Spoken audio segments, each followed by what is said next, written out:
Bom, boa tarde a todos. Nós vamos dar início à edição do mês de junho do Fórum de Interdisciplinaridade. E nós temos hoje a satisfação de ter aqui a professora Vera, de Letras. Ela logo vai apresentar os seus parceiros, que de última hora nós não podemos... Inclusive, a minha apresentação não vou poder apresentar, porque aquele computador, então, agora sabemos que tem um vírus que oculta os arquivos no pendrive. Então, nós temos que falar no microfone, professora, porque está sendo gravado. Então, tem que sempre falar no microfone.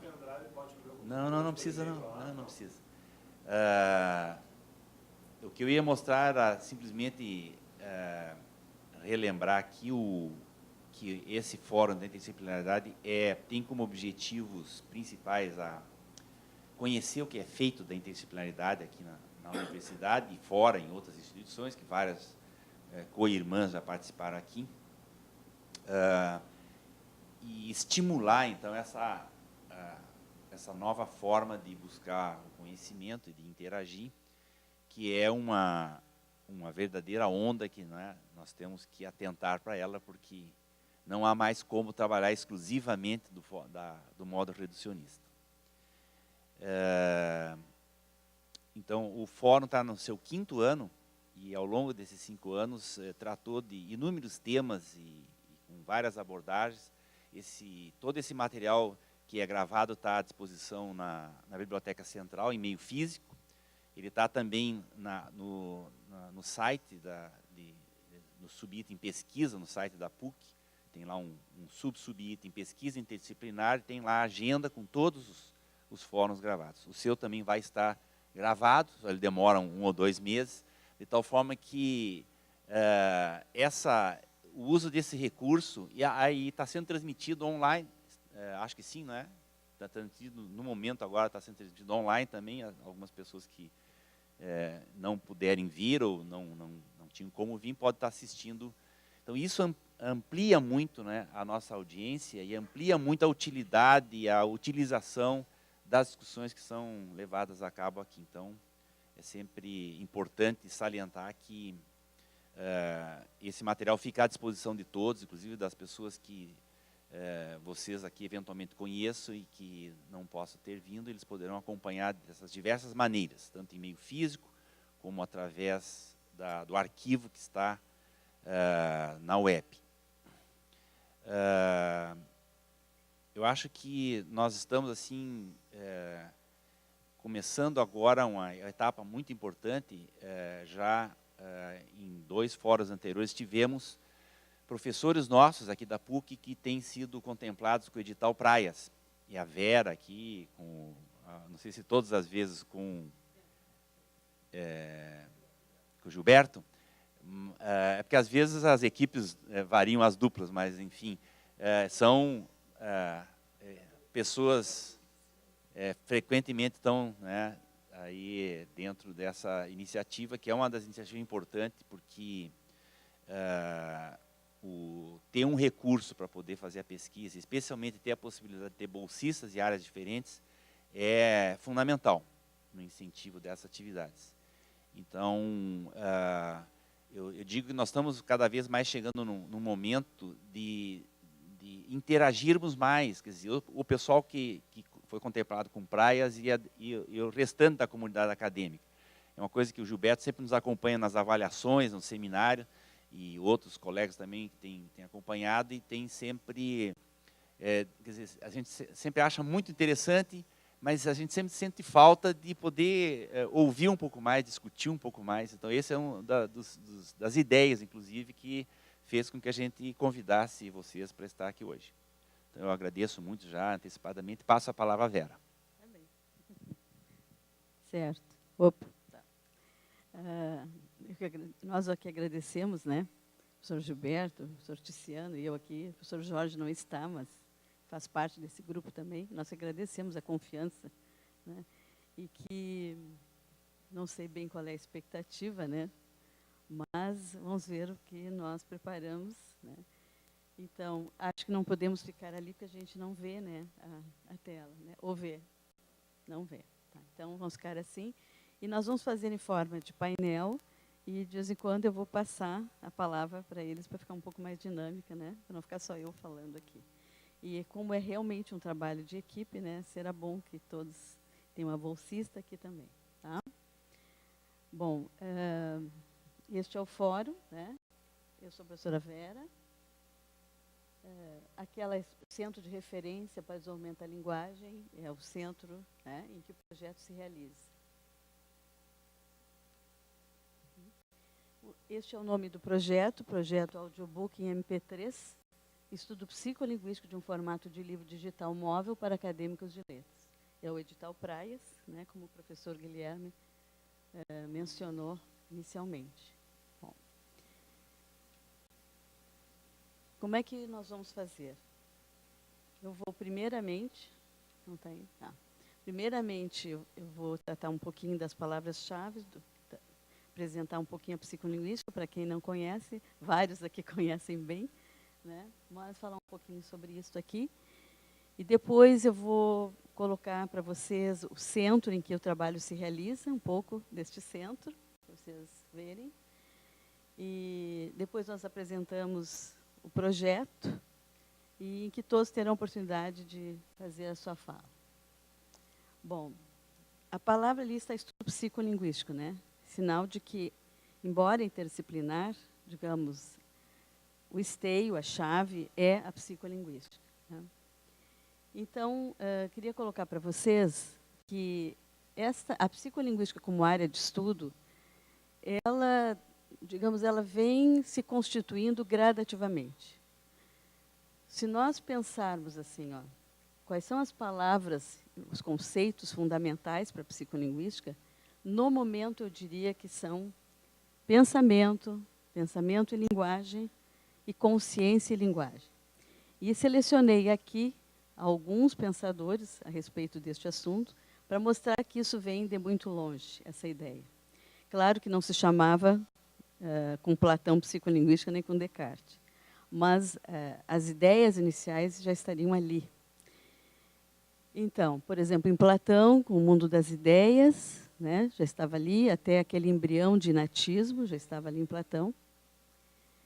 Em Descartes, a ideia de que pensamento e existência, com a frase famosa do eu penso, logo eu existo, então já está lá em Descartes, isto.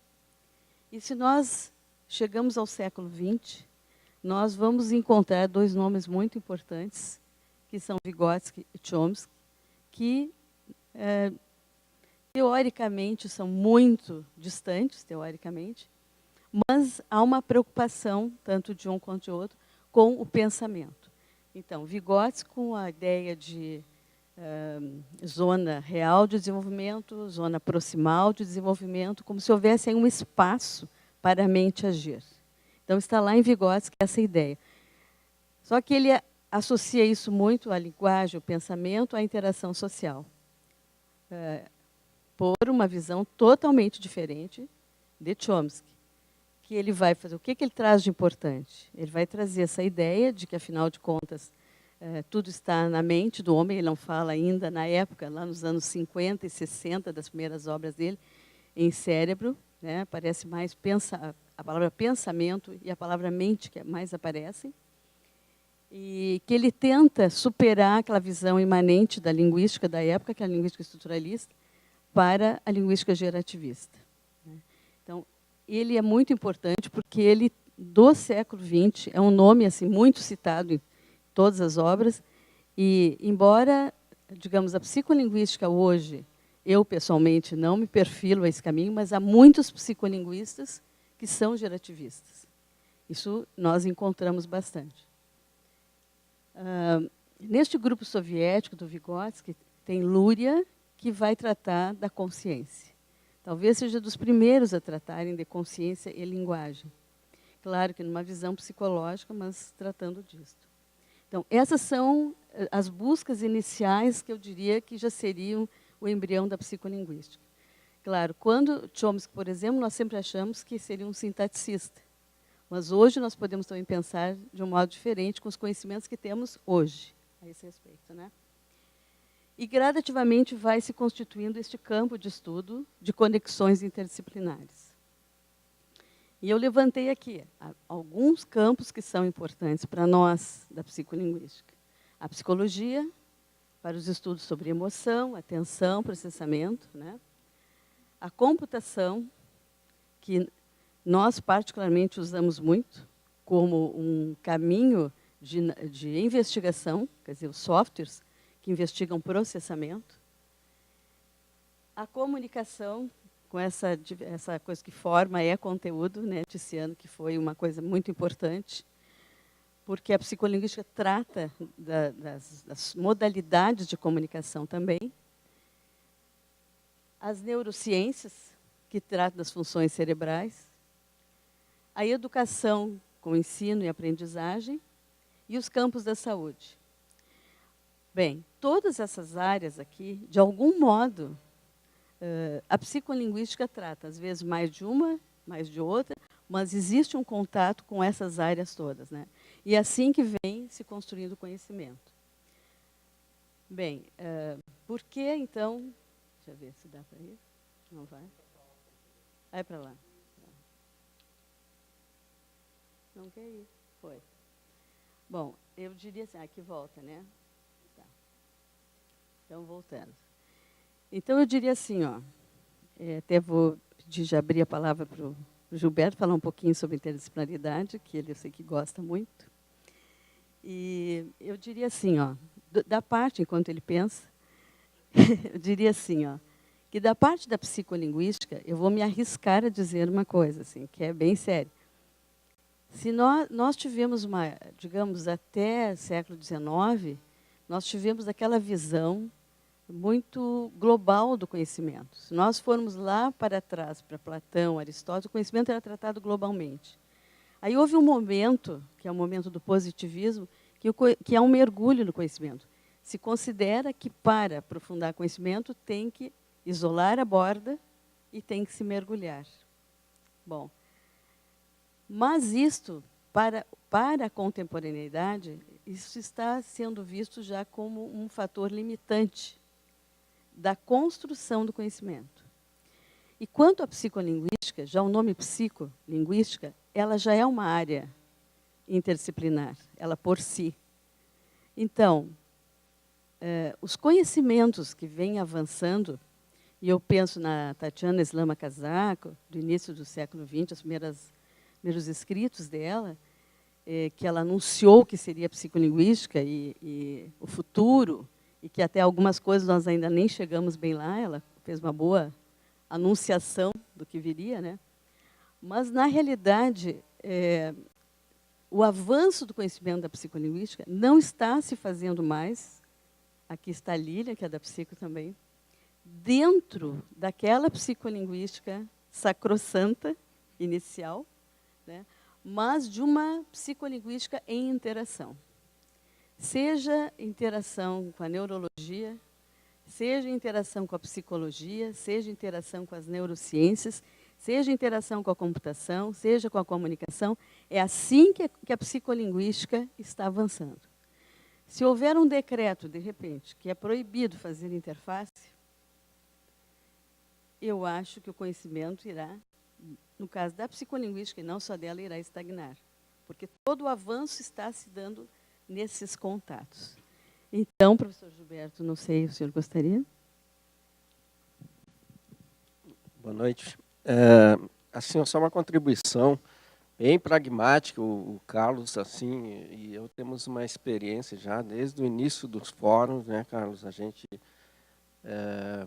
participa e é muito importante que eu não vou me preocupar em conceituar o que eu penso de interdisciplinaridade, porque seria polêmico, mas eu gosto de usar muito uma palavra para dizer o que garante, na minha visão, o que garantiria esse sucesso do trabalho na interface, do trabalho interdisciplinar.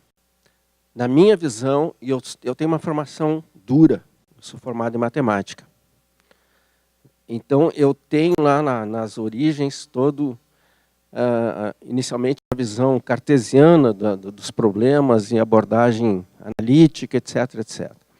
Mas, com o tempo, fui percebendo que precisava avançar, os novos paradigmas para solucionar problemas estavam surgindo, que eu já sou da década de 50, do ano passado, portanto, do século passado, portanto, eu participei daquele movimento todo que, pelo menos, era criancinha, diga-se, mas estava já quando todo aquele movimento lá com Bertalanffy e aquele pessoal da Teoria Geral de Sistemas, que começa e depois vem agora com Morin, com a teoria da complexidade, enfim. Mas a palavrinha que eu digo, e o Carlos já ouviu isso de mim várias vezes, atitude. Para mim, a interdisciplinaridade se concretiza. Na verdade, nós sempre teremos múltiplas disciplinas, né? Psicologia e linguística. Teremos equipes multidisciplinares. E por que muitas vezes, quando eu analiso projetos no Praia, eu coloco sempre um parecer não favorável ao projeto, quando eu vejo que simplesmente estão reunindo profissionais, áreas, grupos de pesquisa, enfim, meramente multidisciplinares, sem uma proposta de construir um objeto novo, aproveitando as propriedades de cada uma das áreas envolvidas. Só que, para isso, na minha visão, precisa ter atitude interdisciplinar. Por isso que eu digo, para mim, interdisciplinaridade é atitude. Não importa que eu tenha a minha equipe de trabalho na área da informática, com a área das letras, com a área da matemática, da FAMEX, não importa. O que eu preciso é ter uma atitude. E isso, lamentavelmente, a gente não encontra muito, mesmo na academia. É muito difícil. As pessoas se fecham, como a Vera disse, ali ela falou sobre o conteúdo. Eu estou falando agora sobre a atitude, comportamento dos indivíduos para conseguir o sucesso na área. E aqui no fórum nós tivemos belíssimas apresentações que mostraram casos de sucesso que só foi possível pela atitude das pessoas envolvidas. De repente, numa equipe de medicina, para pegar um caso que me chamou muita atenção, que é a experiência do Dr. Jefferson, diretor da Faculdade de Medicina, né? Muito, quando eles, num projeto na França, tinham que desenvolver uma prótese para cirurgias de mão, quando tendões eram rompidos, enfim, e que aquele projeto, envolvendo apenas os médicos, já estava em 2, 3 anos e nada se conseguia, até que eles optaram por trazer um engenheiro eletrônico, um engenheiro elétrico. E com o modelo de engenharia usado para fazer conexões, né, para ligações, eles adaptaram para as cirurgias plásticas. E mais um outro importante integrante que fez parte do grupo, que era um filósofo. Ou seja, a princípio, nós diríamos o que tem a ver, né? Então, esta atitude é que eu reputo caso de sucesso. Infelizmente, aqui nós temos, eu e a Vera já estamos há 8 anos, e nós temos essa atitude. Nós estamos sempre procurando a construção de objetos que fiquem na interface. Então, eu não me vejo assim como um prestador de serviço na área de informática para a Vera, e sim alguém que está construindo um objeto novo, interdisciplinar. E agora, com o Tiziano presente, então, colaborou mais para que o sucesso do trabalho. Tá bom? Depois a gente volta a falar. Certo. Então, agora, deixa eu...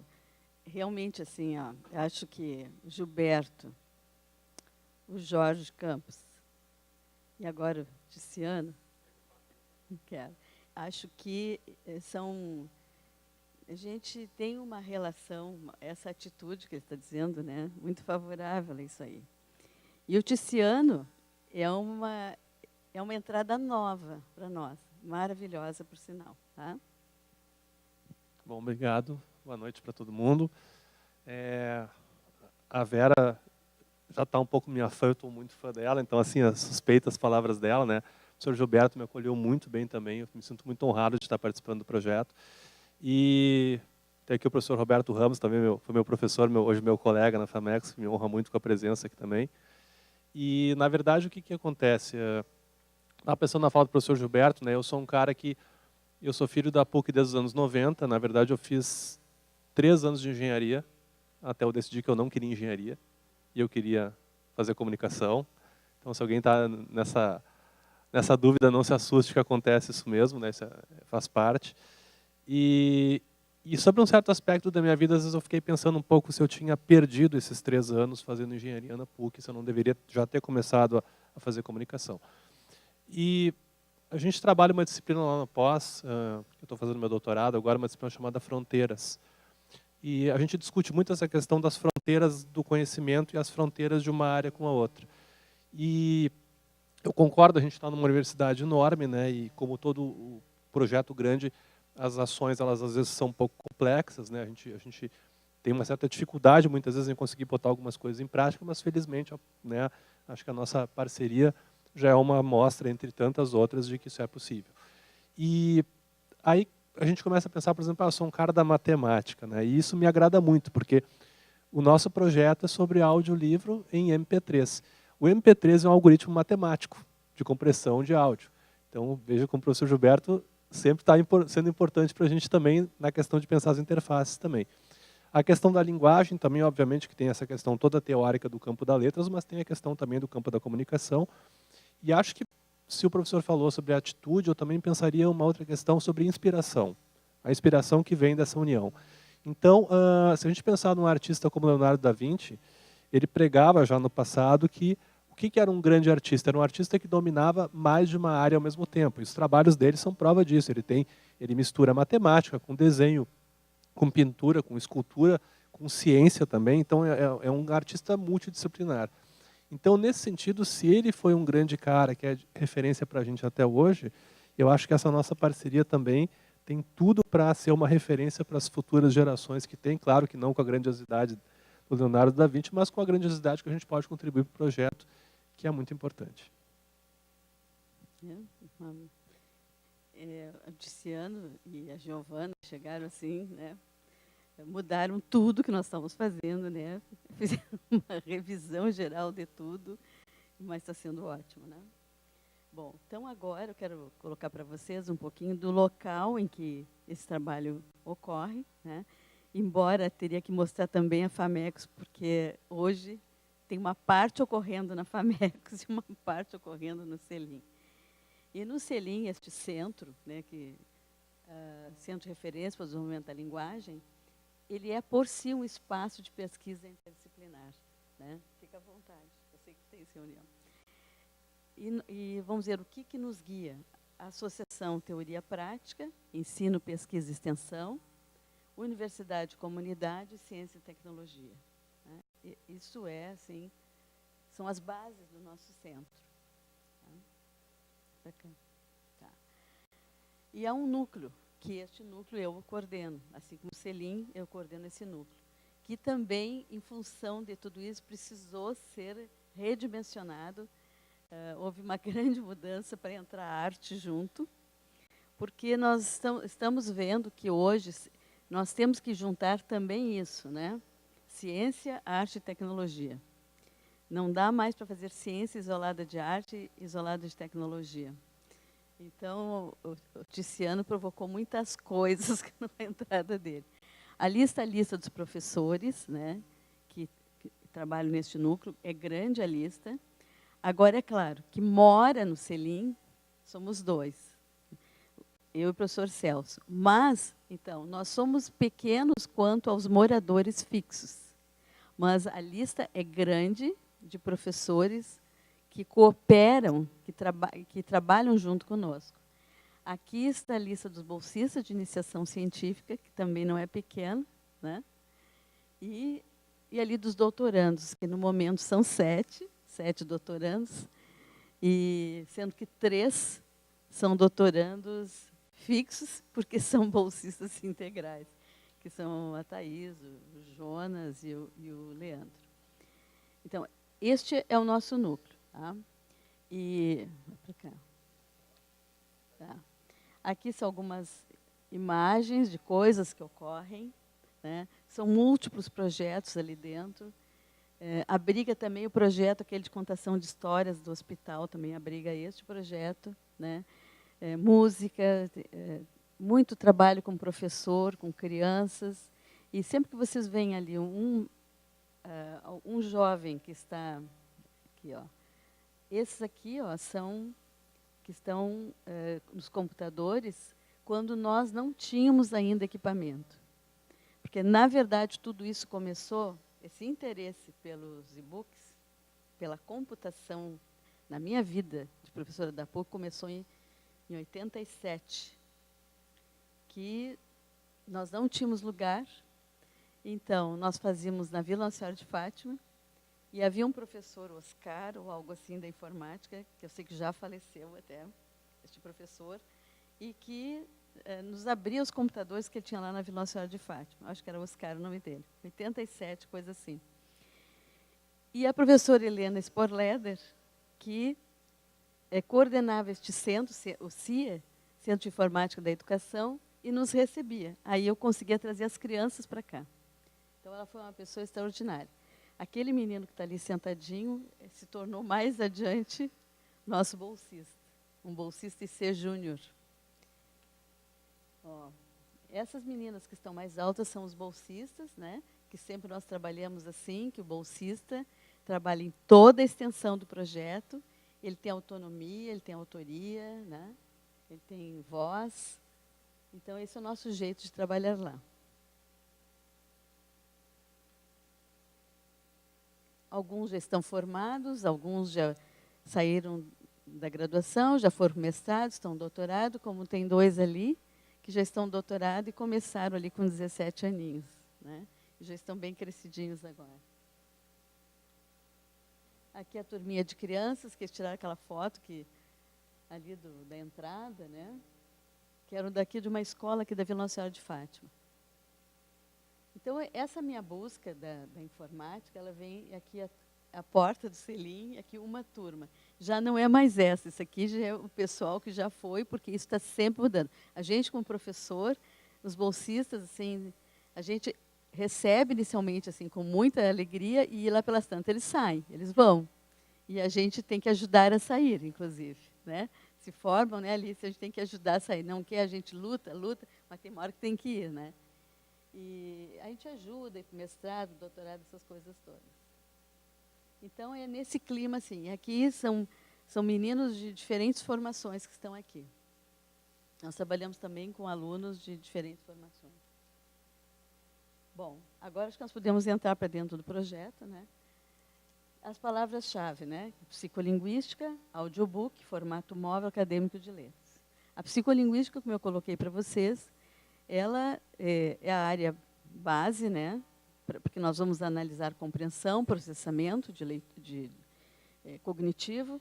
Então, ela era base. Mas nós temos o audiobook, nós temos essa ideia de formato móvel, né? MP3, e os acadêmicos de letras. Então, é voltado para acadêmicos de letras. Então, eu acho que sobre o audiobook e o formato móvel, eu acho que vocês poderiam falar um pouquinho. Sim. Aí aqui. Tu pode me controlar pelo controle remoto. Bom, pessoal, resumidamente, a nossa proposta é... A gente tem visto aparecer uma série de formatos, né? Eu confesso que eu ainda sou apegado a papel, eu gosto muito do livro de papel. Tem um romantismo do livro de papel, mas a gente não pode negar os novos formatos que a gente tem visto por aí. Então, os formatos mais comuns que as pessoas conhecem são, primeiramente, aquele famoso livro PDF, que é simplesmente um livro que foi escaneado e pirateado, que as pessoas acabam baixando por aí, né? Ou, às vezes, até a própria editora vende essa opção também diretamente, né? Está aqui o professor da Edpuc para me ajudar também se eu falar alguma besteira. A gente tem o formato também dos e-books, que são aqueles livros eletrônicos que eu posso ler em leitores variados, tanto de tablet quanto para celular, que eu consigo trocar a fonte da leitura, eu consigo trocar o tamanho da fonte, etc. E tal. É um livro um pouco mais duro, né? Eu tenho os livros aplicativos, que a gente está chamando de livros, né, livros aplicativos, é o nome que se deu por enquanto, que são esses que vocês veem principalmente para o iPad, que são esses livros que eu sou obrigado a interagir na história, tocando na tela, fazendo os personagens se moverem para dar uma continuidade para a história. E aí a gente cai também na questão dos audiobooks, que é a proposta que a gente está trazendo para esse projeto. Então, qual é a nossa ideia? A gente começou a discutir inicialmente o quanto que a gente deveria, vamos botar assim, trazer de perfumaria para dentro de um audiobook, né? Então, a gente vai enriquecer ele com um monte de efeitos sonoros, a gente vai colocar uma trilha sonora, ter várias trilhas para vários momentos, a gente vai ter efeitos que pontuam determinadas palavras. E como ele tem inicialmente esse caráter de ser uma ferramenta de ensino, também uma ferramenta voltada para os acadêmicos de letras, a gente concluiu que talvez trabalhar ele meio fliperama demais ficaria um pouco fora da nossa proposta, né? Até muitas vezes, embora a gente queira contribuir com isso, a gente já vive num mundo extremamente poluído de informação, né? A gente é muito impactado diariamente por uma série de estímulos, e quando a gente começa a ser estimulado demais, a gente se desestimula também muitas vezes. Então a gente optou por um formato mais limpo, mais minimalista. A gente está trabalhando basicamente com a captação de sons ali no estúdio da Famecos. Então a gente está captando eventualmente debates entre teóricos que estão discutindo algum tema, né? Cada arquivo que a gente está gerando vai ter um tema. E também a gente tem falas individuais, né? O que foi uma coisa que eu baguncei um pouco a vida da Vera? Foi uma questão, principalmente, que quando eu peguei o material bruto do projeto, muitos áudios que estavam sendo trabalhados eram áudios, às vezes, com mais de 30 minutos. Né? E ok, é um material super completo, etc. e tal. O problema é a gente tem que pensar, agora falando pelo viés da comunicação, aonde que esse material vai ser consumido e como que ele vai ser consumido. Então, normalmente, o que acontece? Hoje em dia, a esmagadora maioria dos celulares, né, são smartphones, ou pelo menos tem uma certa conectividade com a internet, e muitos deles têm players de som, a maioria. Então, significa, o aluno ele quer, por exemplo, baixar um arquivo de MP3 puro, né, que a gente não decidiu ainda exatamente o formato final, depois o professor Gilberto pode me ajudar nessa parte. Mas vamos supor que a gente deu o arquivo puro para ele baixar como um link. Ele pode, no seu celular, dar play e escutar quando ele está caminhando na rua, embora isso seja meio perigoso em alguns momentos, né? Pode bater a cabeça, ser atropelado. Mas, enfim, ele pode escutar, é assaltado. Também, se ele estiver dirigindo, ouvir de fone de ouvido é meio perigoso, mas ele pode, muitas vezes, escutar, por exemplo, no ônibus vindo para a PUC. A gente sabe que muitos alunos vêm de ônibus para a PUC, seja de ônibus de linha ou desses ônibus fretados que os alunos usam para se locomover. Então, essa seria uma hora, daqui a pouco o aluno está ali no processo mais imersivo, né? Ele vai ter que ficar parado pelo menos ali por uns 20 minutos, 30 minutos para chegar até a PUC. Então, seria uma boa hora que ele poderia aproveitar, ou quando ele vai embora da aula, para reforçar um conteúdo que foi visto, ou para ele eventualmente se preparar para um debate que vai acontecer na aula. Né? Então, seria como uma espécie de um auxiliar, né, do ensino. E a gente está pensando ainda, agora mesmo no início, um pouco antes de começar a nossa fala aqui, eu estava conversando com o professor Gilberto sobre a questão da indexação, né, de como a gente trabalhar. A programação nos permite fazer uma indexação, como acontece nos e-books, de eu clicar no sumário e eu ser levado de um ponto ao outro. Então, essa questão da navegabilidade também, do acesso à informação é importante. O que a gente tem cuidado, que eu baguncei um pouco a vida da Vera, foi essa questão de enxugar um pouco essas falas. Porque o que acontece? A gente chegou a uma conclusão de que o ideal era a gente não passar de 15 minutos por tópico. Porque, em primeiro lugar, a pessoa, depois de um certo tempo, vocês sabem, vocês como quem é professor e quem é acadêmico também, a gente sabe que, por mais legal que uma coisa seja, depois de um certo momento, o nosso cérebro começa a ficar cansado, a gente começa a se dispersar. Se a gente faz um áudio muito longo também, o que acontece? Muitas vezes o estudante está vindo para a PUC e ele acaba recebendo um estímulo visual, por exemplo, externo, né? Um assalto, por exemplo, ou um cachorro que passou, ou ouvir um amigo, né? Algum estímulo visual que vai poder fazer ele se dispersar. Nesse momento, o que acontece? Eventualmente ele vai se concentrar em outra coisa e ele vai acabar perdendo ali, vamos supor, 1 minuto de áudio. Qual é a solução que ele tem? Ou ele volta e retoma a fala, ou ele muitas vezes vai perder o fio da meada. E isso também pode ser um ponto de fuga para ele deixar de se interessar pela nossa proposta. Então a gente tem que pensar tudo isso, por isso que a gente pensou esse formato um pouquinho mais reduzido também. E a gente está estudando ainda a questão de inserção de sons extras além da fala, né? O Jonas tem me acompanhado arduamente lá no projeto, e os meus alunos lá a gente tem um departamento dentro da Famecos chamado Espaço Experiência, que é um grande laboratório de comunicação que funciona no período da tarde. A gente hoje em dia conta com aproximadamente 15 professores e 100 alunos trabalhando nesse departamento. Eu faço parte da coordenação do núcleo de áudio. A Giovana é minha assistente lá junto com outros alunos. E a gente começou agora a estudar a composição de algumas trilhas musicais para serem colocadas de fundo como uma espécie de um mantra, de um ritmo assim calmo, né? Com pouca melodia, porque isso a gente tem que ter cuidado também quando a gente trabalha com música e texto, né? Se a gente começa a colocar, por exemplo, muita melodia, ou colocar, inviável a gente pensar em uma música, uma canção, né, que tem voz, mas uma melodia muito forte, ela pode fazer o ouvinte se dispersar também. Então eu estou trazendo esse meu conhecimento, eu trabalho na área de áudio desde o final dos anos 80, né, eu tenho mestrado nessa área de áudio e comunicação, estou fazendo meu doutorado agora sobre áudio também e comunicação, sou professor da disciplina de áudio, entre outras, e eu estou trazendo então essa minha contribuição para o projeto nesse sentido. Então, embora a gente foi obrigado a reformatar e repensar algumas coisas, a gente, enfim, está trabalhando nesse sentido. E também a gente está procurando agora, como a gente tem um estúdio especial para esse tipo de captação de trabalho, a gente está regravando muitas das falas que já tinham previamente sido feitas para a gente conseguir uma qualidade mais legal, tudo, de novo, sempre com essa preocupação da gente conseguir capturar a atenção do nosso ouvinte e transformar essa audição numa experiência prazerosa para todas as pessoas que forem participar. Não foi pouca coisa, né? Ainda temos tempo? Bom, talvez até a gente esteja antecipando algumas perguntas de vocês, mas eu gostaria de falar rapidinho, isso eu vou dirigir a minha palavra um pouquinho para o Carlos. O projeto Praias, né, onde a gente, há 8 anos que nós fomos contemplados com o projeto Praias, fecha 8 anos agora no final do ano. Né? Tu vais mostrar os outros? Bom, eu não ia falar exatamente sobre isso, eu quero mais passar um recado aqui para a PESC.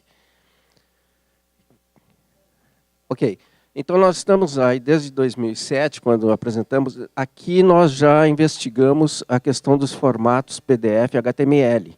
O nosso projeto, então, a professora Vera, com a sua equipe, produziu esse material direcionado à Faculdade de Letras, para os alunos ingressantes, né? E depois, então, nós fizemos avaliação sobre os formatos. Nós gravamos esse livro em HTML e PDF e submetemos aí os grupos às leituras e testes desse aí. Depois, em 2008, nós fizemos o formato o PDF no formato clássico, né? Deixa eu dizer uma coisa para vocês. Eu sou o coordenador das publicações eletrônicas da PUC, dentro da editora. Portanto, em 2006, quando nós entramos, né, a primeira coisa que nós fizemos foi passar os nossos periódicos para a mídia eletrônica. A partir de 2000, conseguimos, a partir de 2009, praticamente todos os nossos periódicos estão nessa mídia. Mas os e-books foi muito difícil. Os e-books nós começamos a nossa caminhada aí na busca de autores para e-books em 2007, foi muito difícil. Eu passava no campus, eu tenho 41 anos de PUC, portanto eu passava nesse campus, encontrava alguém, dizia assim, cara, escreve um e-book para mim, um livro, mas tu não vai ganhar dinheiro, nós vamos distribuir gratuitamente na PUC, mas tu vai ter ISBN, tu vai ter currículo, teu programa de pós-graduação vai crescer. Conseguimos em 2009 o primeiro, não, 2007 o primeiro, e não era professor da PUC.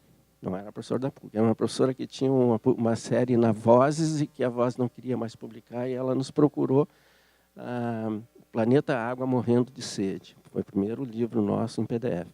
Bom, mas aí, continuando essa parceria aí, nós tivemos depois um projeto em que investigamos 2 formatos, né?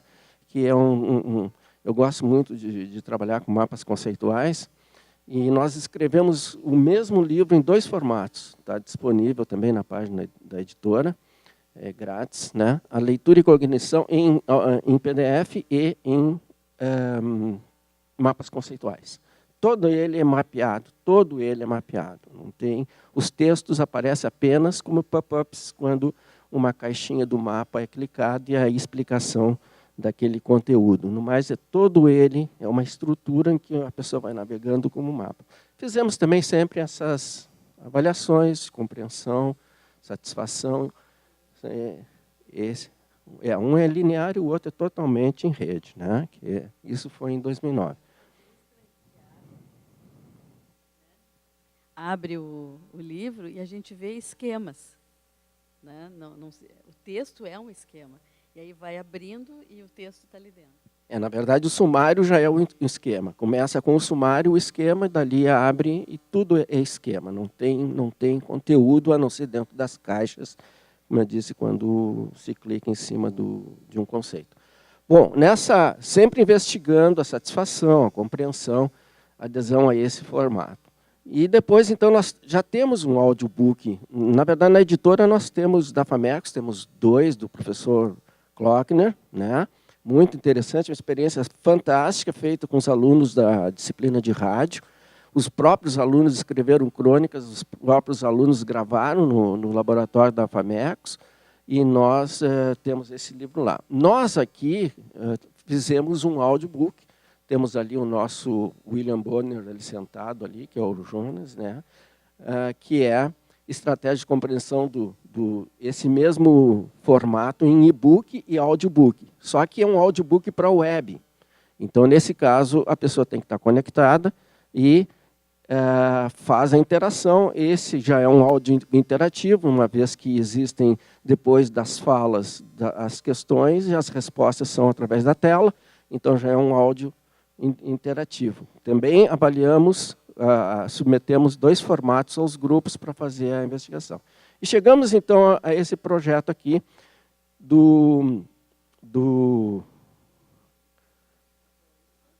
esse é do ProUCA, esse é mais da Vera, não participei diretamente, né? Do nosso atual. Mas aí que eu quero só dizer uma coisa, o Carlos, assim, ó, quando nós submetemos o projeto Praia, por uma regra do edital, nós temos que envolver 2 unidades. E aqui foi muito interessante o que aconteceu. Até então, a gente vinha trabalhando com 2 unidades, a informática e a letras. Mas agora, por exemplo, depois de 1 ano de trabalho, com as gravações feitas das palestras,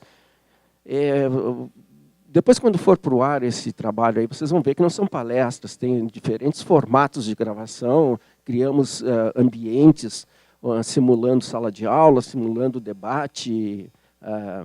Então, são vários, não é uma gravação pura e simples de um professor que teve a sua aula gravada.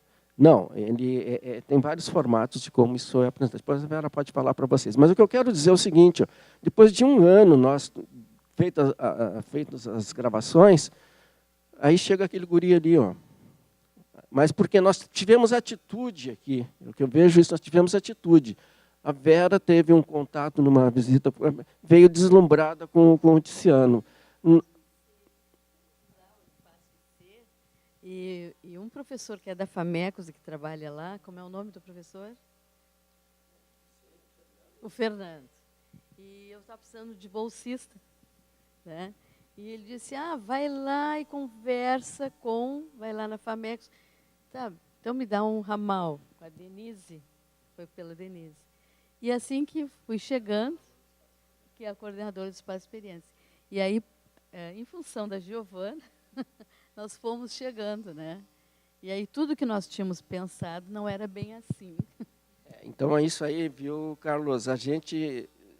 Nós hoje somos 3, a equipe são vários, de 3 unidades acadêmicas.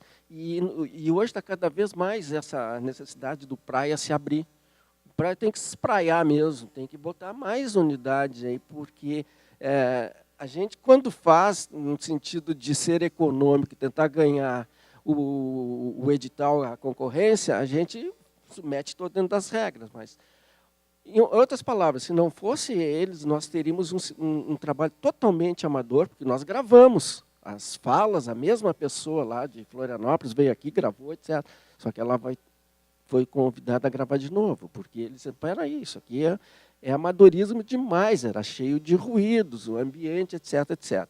Mas investimos numa boa mesa acho que uma boa mesa de áudio, né, para gravação, mas nada disso é suficiente, isso não vai substituir o conhecimento que eles têm, né? Então, isso é super importante num projeto Praias, ampliar ter condições. Não sei como, mas não tem tantas bolsas na Propesc para dar para 3, 4, se cada um pedir 3, 4, o Aldir não vai aguentar o tirão, né? Então, não sei como é que vai operacionalizar, eu só sei que cada vez mais nós estamos percebendo a importância de envolver mais de 2 áreas. Okay? Não, e acho que uma coisa que a gente sempre aprendeu, eu comecei a estudar na PUC em 91, né? Então eu estou aqui há bastante tempo. Eu passei 9 anos afastado quando eu fui trabalhar no mercado e voltei como professor aqui em 2007. E acho que a gente tem a PUC nos ajuda, obviamente, a fazer as coisas, mas a gente tem muito esse empreendedorismo, né? Acho que pela paixão do ensino, do conhecimento, que a gente acaba sempre, enfim, enfrentando as adversidades e conseguindo se unir. E por isso que eu acho que a gente tem que encarar como uma vitória essa parceria que está sendo proposta aqui, de estímulo para outras áreas também, né? A gente vê, eventualmente, a gente olha, quem lê a revista da PUC, vê esse tipo de coisa acontecendo, a gente não está inventando a roda. Mas eu acho que é importante porque nos fortalece enquanto universidade, que é o mais importante, né? Nos fortalece enquanto grupos também, e acho que a gente segue um padrão que, se a gente for olhar na Europa, por exemplo, nos Estados Unidos, é um padrão que é perfeitamente aceitável, né? A gente vê, seguidamente a gente vê, por exemplo, no caso do som, a gente vê questões de estudos de som que envolvem psiquiatria, que envolvem medicina, que envolvem... Né? Eu mesmo estava lendo um livro agora que eu não sabia disso, que o feto, com 30 semanas, ele já consegue perceber perfeitamente sons, e isso já fica gravado na memória, e depois ele consegue reconhecer esses sons. E isso não é um conhecimento de comunicação, é um conhecimento científico de outra área, né? Então a gente tem muito a ganhar com essas parcerias. Então, ok, embora vocês de repente não entendessem tanto desse expertise do acabamento da comunicação, até da formatação, né, do enquadramento pelo viés da comunicação, mas vocês também trazem coisas que para nós são muito importantes, por exemplo, como a questão do próprio conteúdo que é abordado, né, essa tua questão pela tua experiência enorme aí dentro da universidade e a tua questão pela EDPUC também. Então, acho que isso acaba fortalecendo todas as áreas, né, a EDPUC, a letras, a informática, e acho que, claro, não são todas as áreas sempre que conseguem comungar, mas eu acho que esses pequenos grupos que a gente está formando já são uma prova de que, sim, a interdisciplinaridade é uma realidade muito possível e muito frutífera para nós todos também. Isso aí. Muito necessário, né? E aí, voltando ao professor Aldir, aquele projeto da infraestrutura, né? Cada vez mais também se vê que os equipamentos têm que ficar realmente agregados, né? Porque muitas vezes a gente compra equipamento, mas não sabe usar exatamente, precisa do técnico especializado para utilizar. Então, assim, para nós, a FAMECOS, para nós das letras, a FAMECOS é assim, é zona de muito conforto para nós. Porque nós já moramos lá, inclusive, no prédio 7, quando eu não tenho 40 anos de PUC, mas tenho 25. Quando eu cheguei há 25 anos para trabalhar na PUC como professora, era ali, o irmão Mainar ficava no prédio 7. A sala dos professores, ia atrás dos papéis. A sala de professores era ali também, né? Toda a parte administrativa de letras era ali. E nós, no prédio 8, nós éramos assim, companheiros da engenharia, que também é uma coisa interessante, né? E da informática, ali naquele prédio, né? No prédio 8. Então, realmente, eu acho que esta associação das unidades urge ser feita, estimulada, né? Estimulada, tem que realmente ser feita. E essa que são as faixas, né? As faixas já gravadas e em regravação, algumas dessas faixas, né? E depois tem todo um trabalho. E então são professores de linguística, de psicolinguística que estão ali. Assim. E o MP3, né? A ideia foi aquela, que o aluno está vindo para a universidade ou está, enfim, onde desejar estar e que vai poder ou preparar a sua aula ou revisar, né? Essa é a ideia.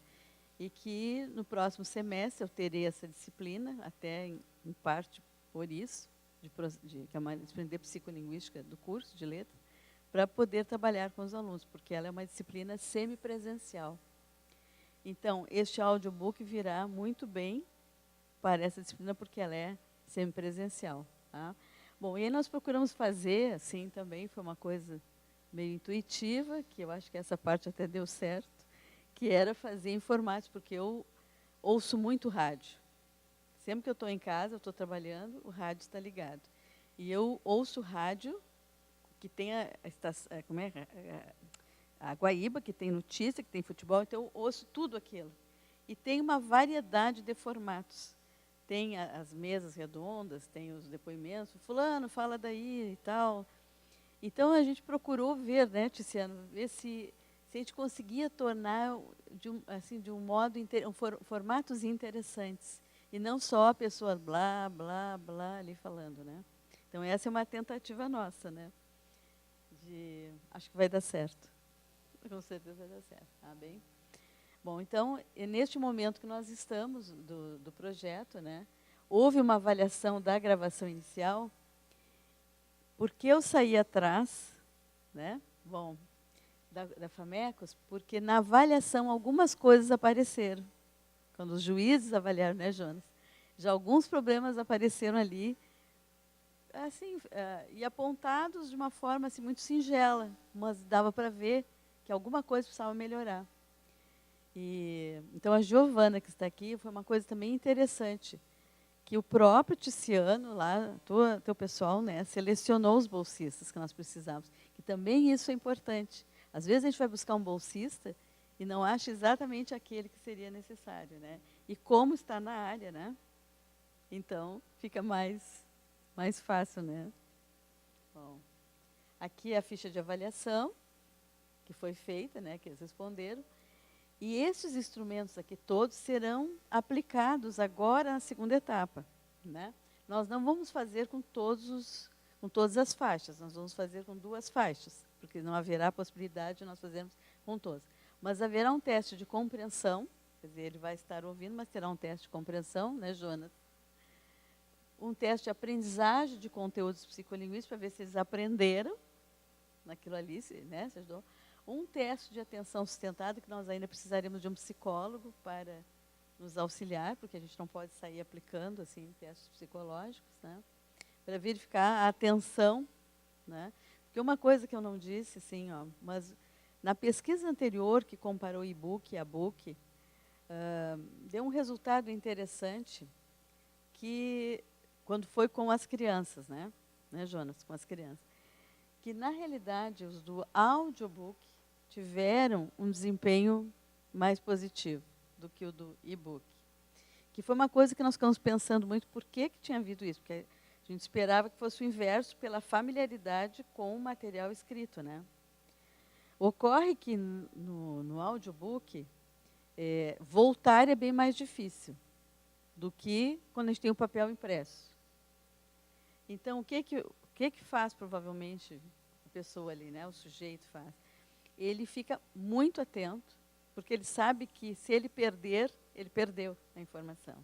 Diferente quando ele está lendo, que ele pode voltar com mais facilidade. Então, isso pode ter sido um fator. Então, ele usa estratégias de leitura diferentes quando está ouvindo do que quando está lendo.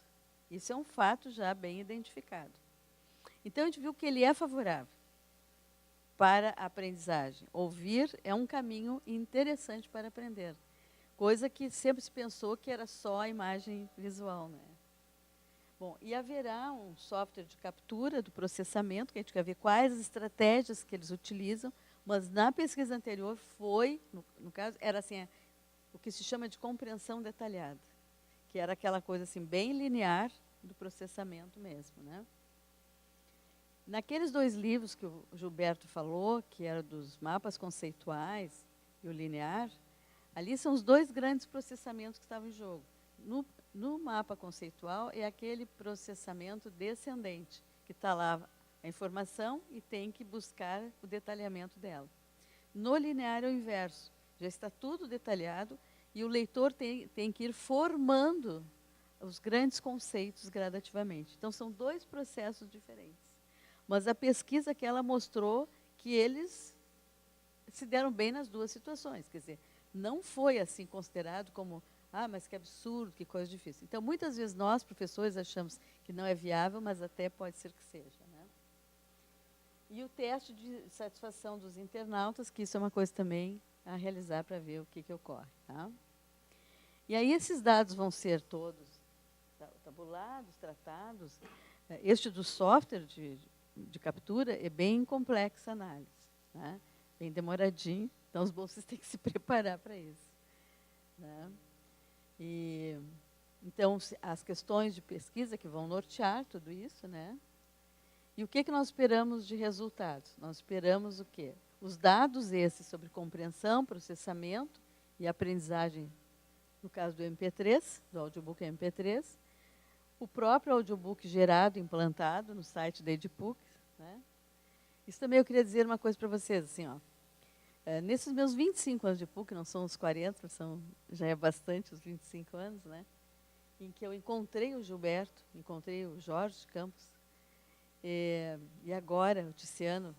Acho que, assim, ó, me beneficiei muito desses encontros, me beneficiei muito. O professor Jorge, porque tem aquela visão, parece que enxerga o que ninguém vê, ele vê. Todo mundo vê quadradinho, ele vê que é um triângulo. Né? Então, ele sempre tem uma compreensão assim surpreendente das coisas. Né, professor Jorge? O Gilberto é essa pessoa que tem uma interação incrível na PUC, fruto do seu tempo, né? E é um par de trabalho incansável. Né? E, então, eu acho que isso me beneficiou muito, ter essas duas pessoas tão diferentes e eu uma terceira diferente ainda. Né? E a entrada do Ticiano, que é um quarto diferente, muito diferente de nós, porque é um toque de arte muito forte, né? Mas uma arte organizada, que eu vejo no Ticiano, não é uma arte assim, não, é uma arte organizada, se é que pode ser, mas é uma arte organizada. Então, voltando àquela coisa da atitude, né? Parece que para a gente fazer interdisciplinaridade, parece que tem que ter essa atitude, essa coisa, esse conjunto de sentimentos, de emoções, de desejos, né? Que sejam realmente muito diferentes, mas tem que ter uma convergência. Né? E o que eu tenho feito na PUC nesse tempo todo? Observado a instituição no que ela deseja. Eu acho que todos nós somos funcionários da instituição. Né? Bom, claro que nós temos os nossos desejos pessoais, queremos fazer A, ou B, ou C.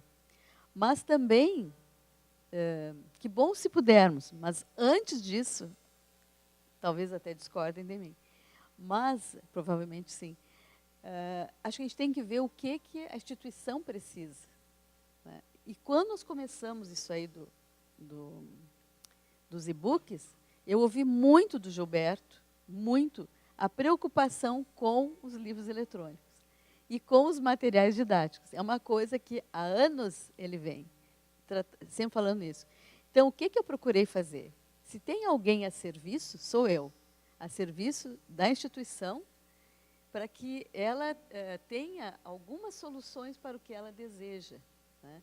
Que realmente esses materiais, esses livros para ler ou para ouvir, podem ser o caminho daqueles materiais didáticos que tu busca tanto. Então, pela posição que o Gilberto tem na Edipuc, que o Jorge tem também, eu procurei colocar o que eu sei, o que eu posso fazer para conseguir isso.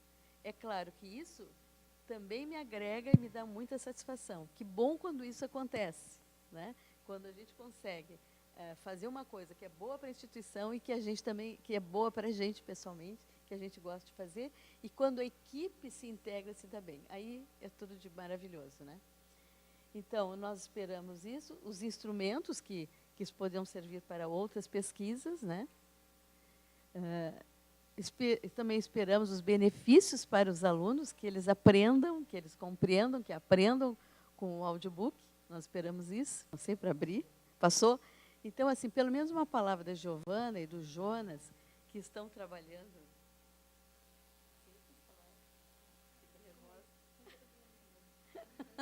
Jonas quer dizer alguma coisa? Mas não é o Jonas. Vem cá, Jonas. Não é o Jonas, mas vem cá, Giovana. Vem aqui. É assim, ó, são duas pessoas maravilhosas que estão trabalhando muito. O Jonas é um doutorando, né, que nasceu no Selim, E a Giovana, que está assim, nessa intersecção, né? Assim, para mim está sendo uma experiência bem interessante, porque eu não tinha tido nenhuma experiência assim com bolsas ainda, e eu achei legal que eu pude continuar no projeto que eu estava do Espaço Experiência, mas também pude me juntar para aprender tudo isso, todo esse conhecimento que a gente está tendo mais da letras, assim. Achei que foi uma coisa, para mim, bem interessante. Estou gostando bastante. Então, a tua fala é a prova da interdisciplinaridade, né? Essa interdisciplinaridade atinge também a nós, alunos, né?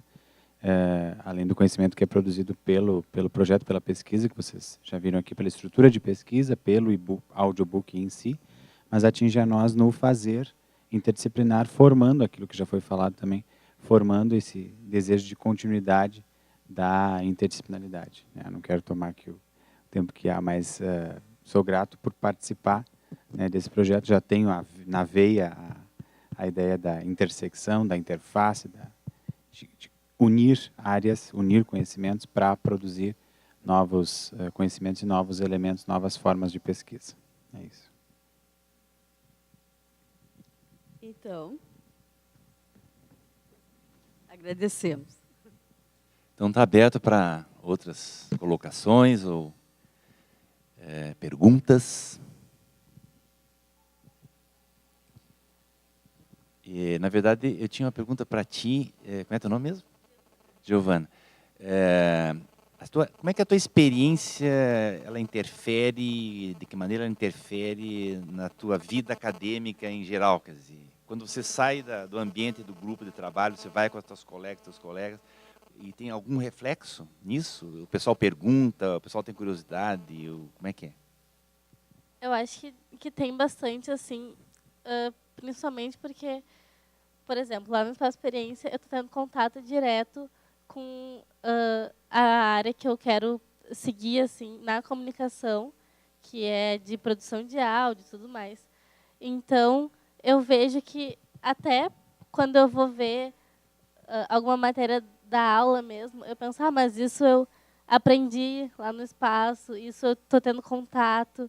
E também para os meus colegas, às vezes eu vejo que alguém pergunta, tu está trabalhando no áudio, né? Então me ajuda com tal coisa. E aí eu vejo que as pessoas, elas também têm esse interesse, assim. Mesmo elas não estando junto, então eu sei que eu posso passar um pouco de conhecimento que eu tive, eu posso passar para os meus colegas também. E me ajuda na aula mesmo, assim. Então eu acho bem interessante. E agora, com esse contato com a letras, eu estou tendo ainda mais experiência tanto para mim quanto para poder passar adiante. Mais alguém quer comentar? Como é que é o nome do doutorando? Jonas, me diga uma coisa, você tem já... quando é que tu termina o doutorado? Termino mais 3 anos. 3 anos. Uhum. E também, a mesma pergunta mais ou menos da Giovana para ti, assim, no programa, tu estás em que programa? Linguística, doutorado em linguística. Nesse programa, os teus colegas, não sei se... ou com colegas de outros programas, tu tem contato também? E qual é que é, assim, vamos dizer assim, a curiosidade que o pessoal possa ter da tua participação aqui no grupo? O Selim ali, a professora Vera apresentou um pouco, né? O Selim, ele é um centro, né? No nome, no sentido mais nobre da palavra, e ele permite justamente a interação. Então, aqui no caso tem a Thaís, que é doutoranda também em linguística, mas há outros doutorandos, há outros graduandos, há graduandos de várias áreas, enfim. E uma das curiosidades é o projeto, esse é um dos mais interdisciplinares, digamos, que nós temos, justamente pelas discussões que se fazem, né, e das curiosidades das áreas. Então, acho que a maior contribuição é o que a letras tem a dizer sobre tal coisa, o que a comunicação tem a dizer sobre tal coisa. Então, a curiosidade das pessoas, respondendo a pergunta, né, as curiosidades das pessoas vem justamente no sentido do que a gente tem para contribuir naquilo ali, porque eu vejo a interdisciplinaridade como uma mesa redonda, que cada um coloca o seu cadinho de conhecimento para formar, contribuir para aquele objeto que está ali no centro, né, sendo estudado, desenvolvido. É interessante que a gente já teve aqui, não lembro exatamente quando foi, mas alunos de graduação que, ao assistir relatos como o de vocês, eles ficam entusiasmados de ver a experiência, né? E aí pergunta assim, isso é tão legal, quando é que isso vai acontecer na graduação? Não sei, Vera, o que tu acha disso? Aquela turma ali toda é da graduação. Ali, ó.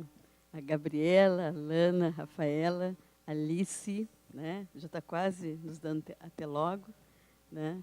Mas eu diria assim, ó, que a turminha essa do selinho ali da graduação, eles, assim, até no meu julgamento, claro, estão ainda na graduação, diferente de quem já está, como a Thaís, já no 2º ano de doutorado, o Jonas está no 1º.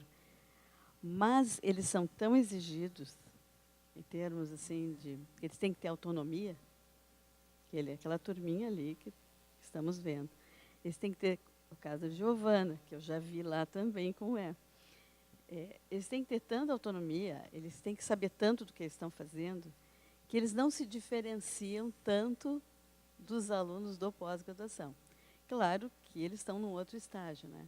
Mas eles têm também, se quiser saber, só perguntar ali para a Gabriela o que ela faz na pesquisa, aquelas 3 meninas lá.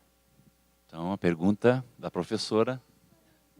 Então, eu trabalho com a Rafa, com a Rafaela. Nós trabalhamos num projeto de iniciação científica sobre compreensão de textos e consciência linguística com alunos de ensino fundamental, os anos iniciais, que também é um projeto interdisciplinar, porque ele trabalha com a informática, né? Nós programamos atividades para as crianças, para melhorar o ensino de leitura e a compreensão de leitura, mais atividades virtuais. Então, é um projeto interdisciplinar, não foge do que o Selim proporciona. E nós trabalhamos em todo o projeto. A professora Vera nos auxilia, nos dá dicas, nos orienta, mas nós trabalhamos no projeto assim do início ao fim, apresentando no salão, fazendo relatório, participando de todas as etapas. Falar alguma coisa? Não, já teve a porta-voz, então, ali que falou. Aqui, eu vi ali em ação com o Tiziano, né? Nossa! Né, Tiziano? Nossa Senhora! É dona do que faz. E eu vi ela assim, fazendo toda a orientação para quem estava gravando, né? Porque eu fui lá para ver. Fico atrás daquele vidro, quem está gravando, e ela fica dando aqui todas as orientações. Não, repete, faz de novo, vai, vem. E totalmente dona da situação. A gente tem lá na FAMECOS, o Espaço Experiência, justamente essa vantagem de ter um laboratório bastante amplo, né? Quem já foi visitar lá conhece. Então, e os alunos, eles têm uma vantagem que eles ficam com a gente bastante tempo lá. Então, a Giovana vai para a 3ª renovação de contrato dela, que a gente permite até 3 renovações, o que vai permitir que ela fique comigo durante 1 ano e meio. Então, o legal é que quando a Giovana chegou lá para trabalhar comigo, ela não sabia nada de edição. Então, a gente tem essa instrumentalização técnica, né, que a gente passa para o aluno, mas a gente tem muitas a convivência diária também e também a parte teórica, né? Então, acho que a gente acaba indiretamente também estimulando não só essa interação fora de sala de aula, que é possível em horários que não tem aula, como é o caso do nosso turno da tarde lá, mas muito também a gente já acabar, sob um certo aspecto, incentivando que novos pesquisadores surjam, né? E já aconteceu algumas vezes de alunos que estão ali com a gente, que convivem em outros núcleos, que eles acabam depois evoluindo, indo para fazer o seu mestrado, o seu doutorado, como acontece aqui também. Então, acho que embora a gente eventualmente não tenha um trabalho eminentemente voltado para o campo teórico da pesquisa, mas esse campo empírico também é bem estimulante. Esse ponto que eu toquei, a questão da interdisciplinaridade do ensino, eu gostaria de explorar um pouco mais, porque eu acho que esse nós estamos num momento agora, eu diria assim, que os próximos momentos da universidade vai ter que nós temos assim, dentro da pesquisa, nós temos inúmeros grupos como o de vocês, que já estão levando adiante um trabalho belíssimo em termos de integração de saberes, e a pesquisa na PUC assim, tem um uma situação bastante boa, digamos assim, né? Eu não sou daqueles que acham que é perfeito, jamais, mas tem muito que melhorar. Mas nós temos um grande problema no momento, que inclusive a própria direção da universidade considera assim também, que é o ensino de graduação. Quer dizer, o ensino de graduação está merecendo, no momento, que a gente faça uma boa revisão. E eu considero que o que fazer, né? Já se falou tantas vezes, inúmeras vezes se falar do que tem que se fazer para que o ensino seja de alta qualidade, etc. Eu acho que nós precisamos, para o ensino de graduação, pensar mais de modo interdisciplinar. E daí é um grande desafio, porque eu não sei qual é a experiência que vocês têm, de repente podemos aqui trocar um pouquinho de experiência nas suas áreas, mas eu sou mais da área da medicina, né, quer dizer, na área de ciências biológicas, a minha formação é de médico originalmente, embora eu trabalhe mais em pesquisa básica. E na área da medicina, por exemplo, o curso de medicina tem umas coisas muito interessantes, que é o aluno entra e vai estudar anatomia. Aí daqui a pouco ele vai estudar fisiologia, numa disciplina separada. E os próprios alunos já cada vez mais vêm dizer para a gente, professor, por que a gente não estuda anatomia e fisiologia junto? E a imagem do raio-x junto também, porque já que está vendo o pulmão, aprendendo como é que ele é, aprende ao mesmo tempo como é que fica a imagem dele no raio-x. Quer dizer, esse tipo de integração é uma integração que a gente pode até dizer que seria menor, porque é dentro da própria área, né? Mas é o mesmo espírito, a mesma ideia, em que você, talvez uma das saídas, eu tenho dito isso, uma das saídas é o que você vê em grupos de pesquisa como o de vocês, onde o que uniu, que trouxe o Tiziano e trouxe para o Gilberto e tal, era um problema. Existia um problema. E eu aprendi isso com o pessoal da filosofia, né? É um problema prático, que eu dizia antes, assim, um problema real. Assim, mas um problema que está né, no intelecto também é real. Então, eu estava querendo dizer um problema prático, né? Como que vocês têm trabalhado. Inclusive que tem concretização, ou seja, né, vai lidar com alguma coisa concreta. Isso poderia ser a saída para, no ensino de graduação, a gente remexer as coisas, né? Como é que eu vou botar um professor de imunologia, estou sempre falando da minha experiência, né? O professor da imunologia trabalhar com um professor da reumatologia? Tem questões que são os dois que têm que trabalhar juntos. Então, pega essas questões e torna o centro. Não sei que experiências, tem experiências assim lá no curso de letras? Assim, nesse sentido de pegar um problema e trazer várias pessoas?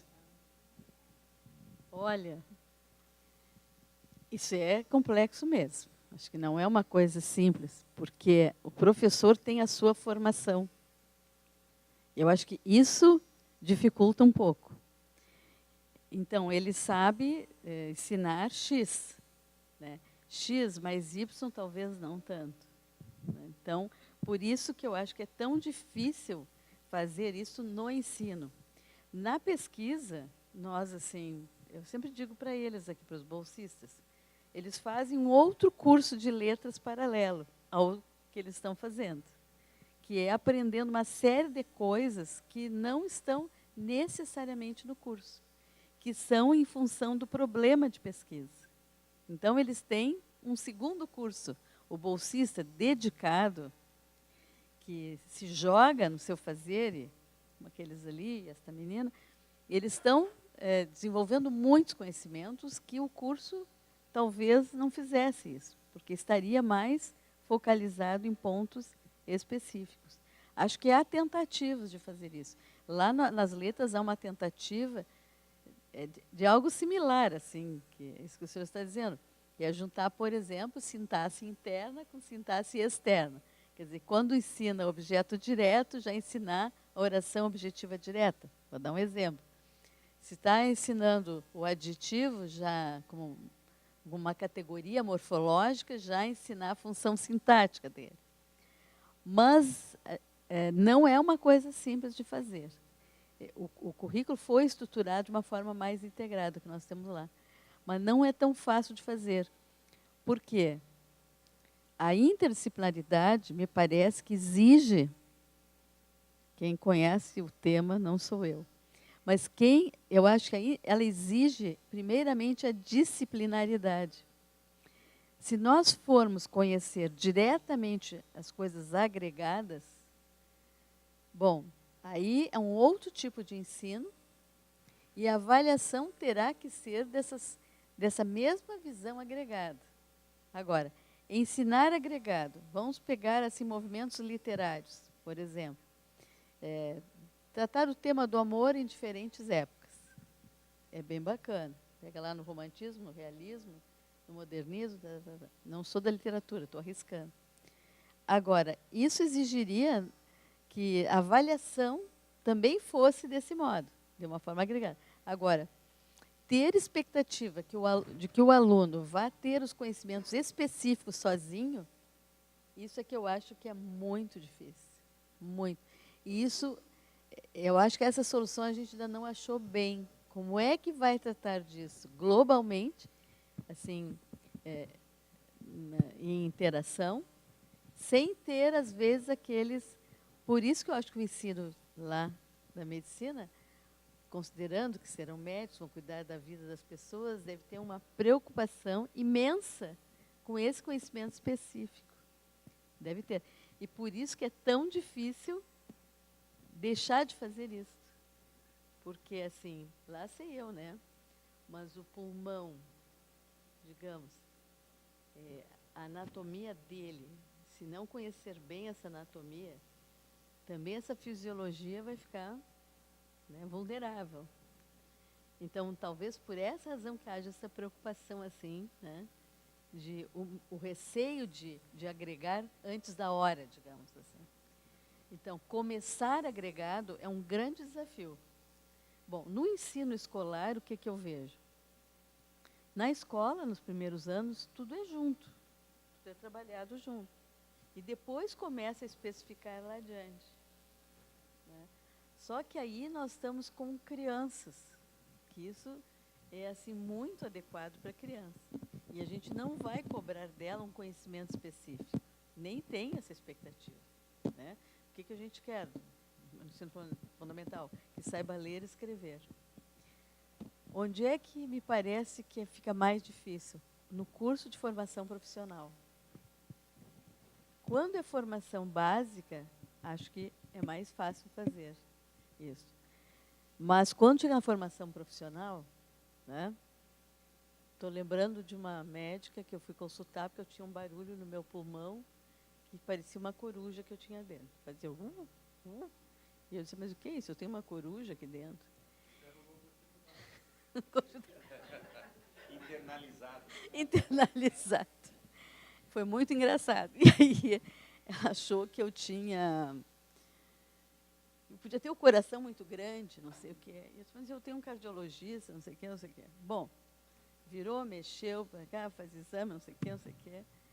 Desisti dela, assim, porque parecia uma coisa tão absurda, né?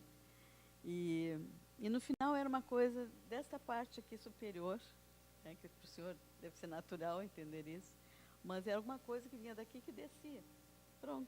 Então não tinha o coração grande nem pequeno. Quando eu fui medir o coração, até o meu é meio pequeno para o que se esperaria dele. Então não era isso, era uma coisa assim. Então eu acho também o conhecimento bem específico, não sei se na área da saúde não é uma coisa determinante. O senhor é que sabe. Essa é uma questão assim muito muito discutida e dentro da área da interdisciplinar, na pesquisa, está muito claro que ninguém quer acabar com as disciplinas. A gente quer uma atitude, a gente quer uma atitude diferente. Quer dizer, eu posso ser um especialista, mas com uma atitude diferente. Só que é mais que uma atitude, né? Tem atitude, é fundamental, mas tem que realmente transitar, ou seja, é um grande desafio. E agora eu lembro do Morin, que diz, o desafio enciclopediante, né? Quer dizer, quando você, de repente, para abordar a complexidade, você é um troço enciclopediante, um pouquinho de matemática, um pouquinho de comunicação. Existem experiências, eu acho, por isso que eu estou assim, eu me entusiasmo muito com isso, porque eu acho que é um mundo de oportunidades que está aberto à nossa frente. Acho que é assim que a gente tem que ver. Né? O desafio é um mundo de oportunidades. E nós temos algumas... no momento que eu tenho conhecimento assim que estão muito, né, são várias instituições já, mas a Universidade Federal do ABC talvez seja a mais radical, né, porque ela foi estabelecida para ser interdisciplinar. E então, por exemplo, uma das primeiras disciplinas que todos os alunos fazem é uma disciplina que eu não sei o nome agora, mas o tema seria comunicação no sentido mais amplo, assim, por exemplo. Então, eles estudam, dentro das disciplinas, eles estudam a comunicação mediante calor, ou seja, como é que um corpo transmite calor para o outro. Estudam algumas fórmulas da física nessa questão. Depois vão para Shannon, né? A comunicação, o emitente, a mensagem e tal. E assim eles vão explorando nessa disciplina o tema geral de diversos ângulos. Então, tem umas experiências, temos que olhar para elas, ver como é que eles estão fazendo. A Universidade Federal do Oeste do Pará é outra. E agora a Universidade Federal do Sul da Bahia, que também está nascendo completamente, Federal do Sul da Bahia. É interessante porque houveram 3 encontros promovidos pela CAPES ao longo dos anos, né? Eu não lembro do primeiro, não participei, mas o segundo foi em 2012 e o terceiro foi agora em 2014. E no segundo e no terceiro houveram alguns momentos de depoimentos sobre essas experiências. E eu lembro que no segundo, os depoimentos foram 2 ou 3, assim, todo mundo ficou olhando como se fosse uma coisa absolutamente estranha. Agora, nesse último desse ano, houveram os depoimentos clássicos da Federal do ABC, da Federal do Pará, e 15 ou 20 instituições apresentaram também o que já estão fazendo, quer dizer, não estão fazendo de forma radical, mas estão fazendo experiências localizadas. Eu acho que nós temos que olhar para isso. Não vai acabar as disciplinas, os conhecimentos especializados, mas tem que existir uma nova atitude e um novo modo de interagir. Mais algum comentário? Só um relato breve da FAMECOS que a gente tem feito, a gente tem conseguido trabalhar isso com o Espaço Experiência, porque, como eu comentei anteriormente, a gente tem núcleos de células de ação, né? No meu caso eu sou do núcleo de áudio, mas a gente tem o núcleo de fotografia, o núcleo de memória, o núcleo de criação, o núcleo de atendimento. Então é como se a gente funcionasse como uma grande agência de comunicação. E participam desse processo alunos do curso de cinema, do curso de relações públicas, do curso de jornalismo e do curso de publicidade. Então, o que a gente tem percebido? A gente consegue fazer, no nosso próprio núcleo, a gente tem alunos, inclusive a gente está com um aluno que é da administração, que acabou chegando até mim por razão de um curso de extensão que eu dou aqui na PUC desde 2007, que é um curso de produção musical e comunicação de extensão, eu dou todo semestre, e esse aluno pediu para trabalhar comigo lá, mesmo sendo da administração. Então, a gente já está conseguindo ali aos poucos fazer um pouco dessa interdisciplinaridade interna, inclusive, que é um pouco do que o senhor estava falando antes. E a gente tem tido resultados bem positivos, né, dos alunos, inclusive, se envolverem em projetos, como é o caso agora. A Giovana, por exemplo, é da publicidade. A Agatha, que é a nossa outra bolsista que não pôde comparecer hoje aqui, é a do jornalismo. Então, ela já vem de 2 cursos com ênfases diferentes e as 2 estão trabalhando nesse projeto do audiobook. Então, a gente tem conseguido, dentro do possível, a gente já vem nesse espírito há 5 anos com o Espaço Experiência, então a gente também tem feito isso aqui dentro da PUC. Então, né, professor, acho que assim, parece que precisa haver também confiança entre as pessoas, né? Tem que ter uma coisa também, pelo lado da emoção também, tem que ter, né? Para a gente fazer. Agora, como eu disse lá no início, no meu julgamento, no caso da psicolinguística, pelo menos, se nós não nos dirigirmos com muita força para as interfaces, o desenvolvimento dela, sei o que vai ocorrer. E acho que com todas as áreas do conhecimento ocorre isso, porque o avanço está na conexão e não no isolamento. No isolamento nós vamos continuar cada vez indo mais para o fundo do poço, mas nós vamos encontrar a mesma coisa, né? Ou se formos para cima, a mesma coisa. Onde é que estará o diferente, né? Por exemplo, para nós, o convívio com a FAMECOS é muito natural. É assim, creme de la creme, né?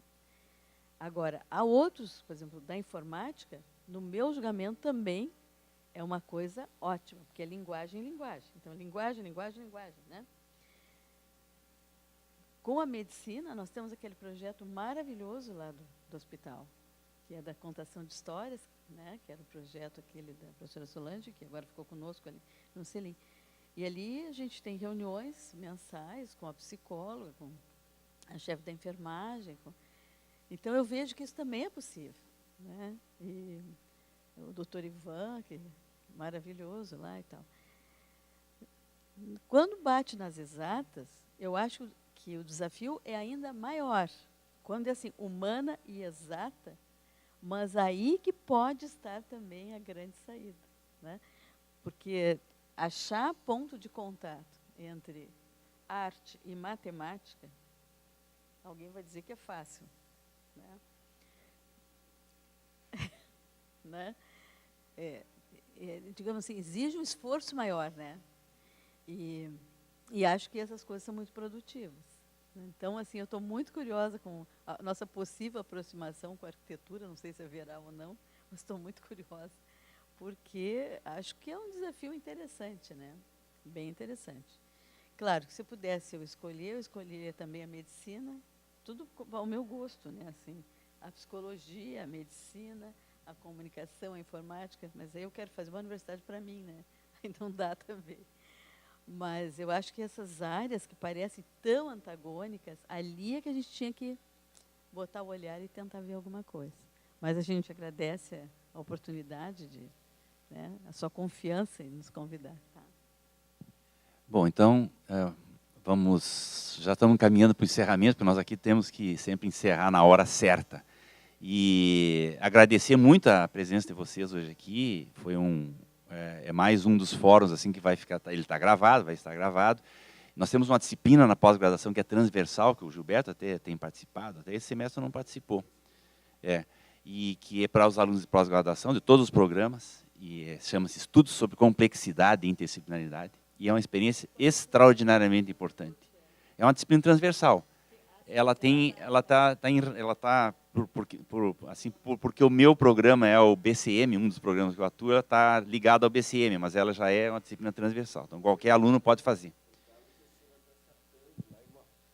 O professor Carlos tem uma aula em que ele discute a questão da complexidade com a questão da dificuldade. E aí ele mostra o caso do tango. Então, os alunos terminam dançando tango na aula. É bem inovadora, moderninha, é bem moderninho o homem. Então, nessa disciplina, a gente assiste muitas dessas palestras com os alunos, então geram um efeito muito grande. Essa participação de vocês aqui é uma coisa extremamente importante. Então, eu agradeço muito a todos, a presença de todos, a presença de vocês, e está encerrado o Fórum de junho. Muito obrigado.